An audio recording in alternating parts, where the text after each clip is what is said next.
Robert Baratheon's victory at the Trident was a turning point in the war for the Iron Throne. While it was clear the gods were smiling on the rebel forces, Aerys Targaryen still held the Red Keep at King's Landing.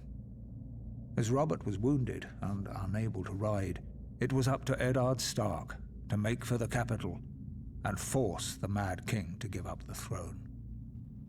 Lord Stark reached the city gates to find that Tywin Lannister, Lord of Casterly Rock, had already sacked the city in Robert's name. House Lannister had remained neutral up to this point, ignoring requests for help from both the Crown and the rebels. Now that Robert's eventual victory was assured, it seemed Lord Tywin had finally chosen a side.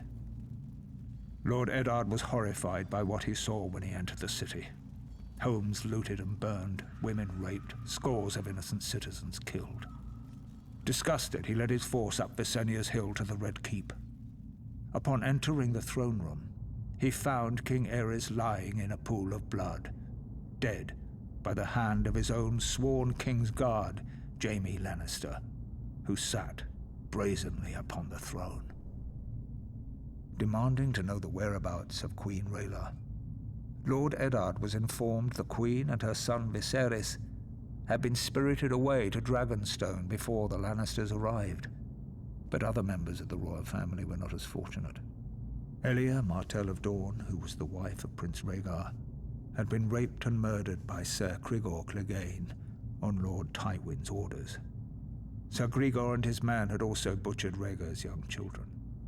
When Robert was well enough to reach the capital, Lord Eddard demanded the Lannisters answer for their heinous crimes.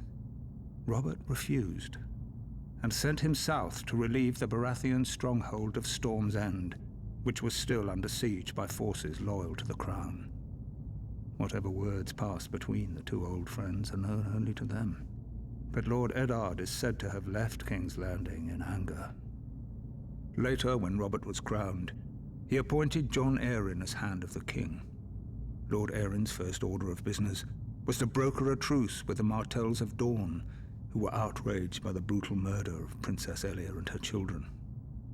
Following the death of Lyanna Stark, who had been betrothed to Robert, Houses Baratheon and Lannister were joined in marriage when the new king took Tywin Lannister's eldest daughter Cersei as his queen.